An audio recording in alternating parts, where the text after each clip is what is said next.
fabled heat, where magic meets desire. Subscribe to ignite the fantasy.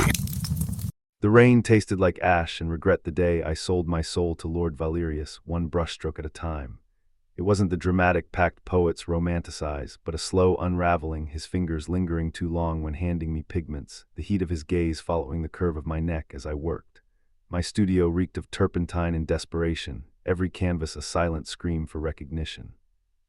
Smell of wet earth and ozone filled the air, and I could hear the patter of raindrops on the roof, a melancholy rhythm that echoed my mood. When his offer came security for my art, a gilded cage lined with silk and shadowed by desire, I told myself I could control the terms. But his hands on my waist as he inspected my work said otherwise, each touch a brand that made my breath hitch. I was Alara, a painter starving for more than bread, and he was the storm that would either drown me or cleanse me. The first time his lips brushed my ear, whispering praise that curled low in my belly, I knew which fate I'd secretly crave. As I stood there, my heart racing with anticipation, I couldn't help but think of all the times I'd dreamed of this moment. The way his voice sent shivers down my spine, the way his eyes seemed to see right through me, the way his touch made me feel alive. I thought of the countless nights I'd spent, huddled in my small apartment, wondering if I'd ever make it as an artist. The doubts, the fears, the uncertainty, it all seemed to melt away when he was near.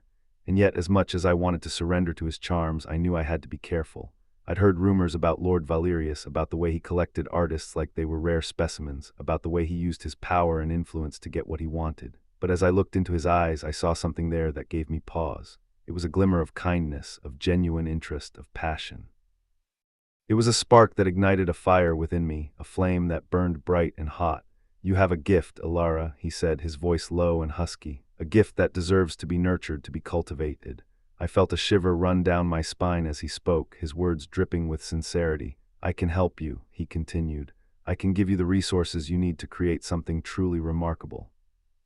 I thought of all the times I'd struggled to make ends meet, of all the times I'd had to choose between paying the rent and buying paint. I thought of the way my art had suffered, the way my passion had been stifled by the harsh realities of the world, and I knew that I had to take a chance. "What do you want in return?" I asked, my voice barely above a whisper. Lord Valerius smiled, his eyes glinting with amusement. "Oh, I think you know," he said. "I think you know exactly what I want." I felt a flush rise to my cheeks as I met his gaze. I knew that I was taking a risk, that I was stepping into the unknown, but I also knew that I had to try. I had to see where this journey would take me, had to explore the depths of my own desire. "Yes," I said, my voice firm, "I'm willing to take that risk." Lord Valerius's smile grew wider, his eyes burning with intensity. "I knew you had spirit," he said. "I knew you had fire in your soul." And with that, he reached out and took my hand, his touch sending shivers down my spine. I knew that I was in this now, that I was committed to this path, and I knew that I would never be the same again. As we stood there, the rain pounding against the roof, I felt a sense of excitement, of anticipation. I felt like I was on the verge of something new, something exciting. And I knew that I was ready to take the leap, ready to see where this journey would take me. The days that followed were a whirlwind of activity, a blur of color and sound. Lord Valerius was true to his word, providing me with everything I needed to create. He gave me a studio, a beautiful space filled with natural light and equipped with all the latest tools. He introduced me to other artists, people who shared my passion and my vision. And he gave me the freedom to create, to explore, to express myself. I threw myself into my work, pouring all my energy into my art. I painted, I drew, I sculpted. I created pieces that were raw, emotional, and honest. And with each new creation, I felt myself growing, felt myself evolving. I was no longer just Alara, the struggling artist. I was Alara, the woman who had found her voice, her passion, her purpose. And I knew that I owed it all to Lord Valerius, to the man who had seen something in me that I hadn't even seen in myself. As the weeks turned into months, I found myself falling deeper and deeper under his spell. I found myself wanting to be near him, to touch him, to feel his skin against mine. I found myself craving his approval, his praise, his love, and I knew that I was in trouble, that I was losing myself in the process. But I couldn't help it. I couldn't help the way I felt. I was drawn to him like a moth to a flame, and I knew that I would never be able to escape, never be able to break free.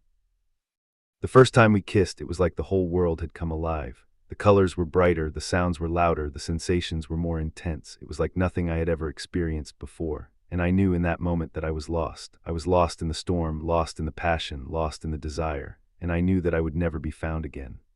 As the months turned into years, I found myself becoming more and more entrenched in Lord Valerius's world. I found myself attending parties, exhibitions, and gatherings. I found myself meeting new people, making new friends, and creating new art. And I found myself falling deeper and deeper in love with the man who had changed my life. But I also found myself struggling with the terms of our agreement.